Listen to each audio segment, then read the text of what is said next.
Coucou tout le monde, on espère que vous allez super bien. Aujourd'hui on se retrouve pour une toute nouvelle vidéo après quelques temps sans avoir posté. D'ailleurs on en est sincèrement désolé, mais en fait on a quelques difficultés, c'est assez compliqué de poster en ce moment, mais on va vraiment essayer d'être plus active. Donc aujourd'hui on se retrouve pour une nouvelle vidéo comme on l'a dit au tout début. Donc ce sera une vidéo, on va vous donner nos 10 conseils pour le confinement. Cette vidéo sera plus dédiée pour les enfants qui sont en primaire, au collège, voire peut-être au lycée, mais si ça peut aider des plus grands, on en sera très ravis.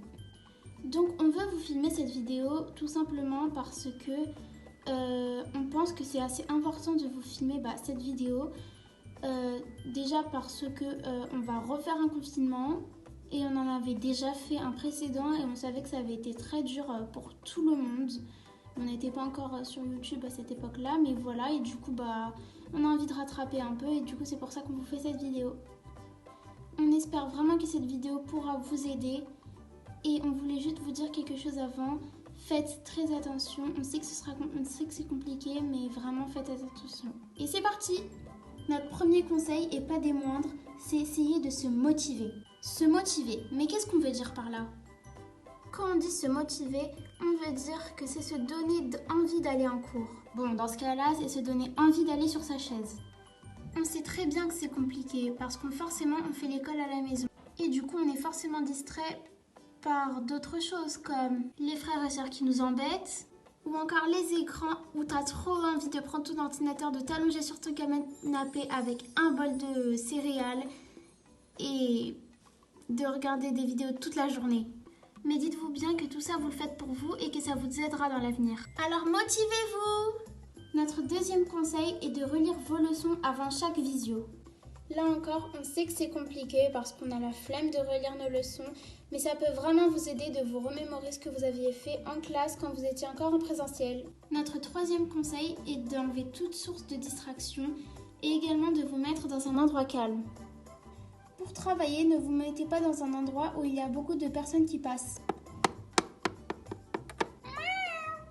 Tout simplement parce que ça pourrait vous déconcentrer dans votre travail. Notre quatrième conseil est de vous mettre, pour ceux qui font des cours en visio, devant votre écran quelques minutes avant. Par exemple, pour régler le micro ou encore la caméra pour ceux qui ont le droit de l'utiliser. En fait, pour régler tous ces petits détails qui pourraient nuire à votre visioconférence. Notre cinquième conseil est de ne surtout pas vous relâcher. Ça aussi on sait que ça peut être compliqué d'être face à un écran toute la journée. Mais s'il y a bien un conseil que je peux vous donner, c'est de ne surtout pas vous relâcher, tout simplement parce que si vous perdez un morceau du cours, vous perdez tout le cours et c'est assez compliqué de tout rattraper. Notre sixième conseil est de vous mettre dans de bonnes conditions de travail. Ce conseil vient un peu rejoindre le 3. Comme on vous l'a dit précédemment, se mettre dans de bonnes conditions de travail facilitera la concentration. Par exemple, s'habiller comme si on allait vraiment à l'école nous mettra de bonne humeur et nous donnera plus envie de se mettre au travail. Mais bon, entre nous, on sait très bien qu'on restera tous en pyjama devant la visio. Notre septième conseil est de faire des pauses. Donc faites des pauses et ce conseil ne s'applique pas seulement pour le confinement, il s'applique aussi pour la vie de tous les jours. Après l'école, ne vous mettez pas tout de suite au devoir, tout simplement parce que le cerveau a besoin de se reposer pour être plus concentré après. Mais bon, franchement, rester devant un écran toute la journée, au bout d'un moment, ça devient relou. Donc faites vraiment des pauses, tout simplement, comme je vous l'ai dit juste avant, pour que votre cerveau se repose et pour qu'il soit plus concentré après. Notre huitième conseil est d'essayer de travailler avec des amis. Bon, on sait tous que maintenant, on ne peut plus voir nos amis en présentiel. Mais appelez-vous pour faire vos exercices, tout simplement parce que deux cerveaux valent mieux qu'un. Notre neuvième conseil est de travailler pour vous et pas pour les autres. Ne travaillez pas pour vos parents. Bien sûr, c'est important qu'ils soient contents de vous, mais travaillez tout d'abord pour vous.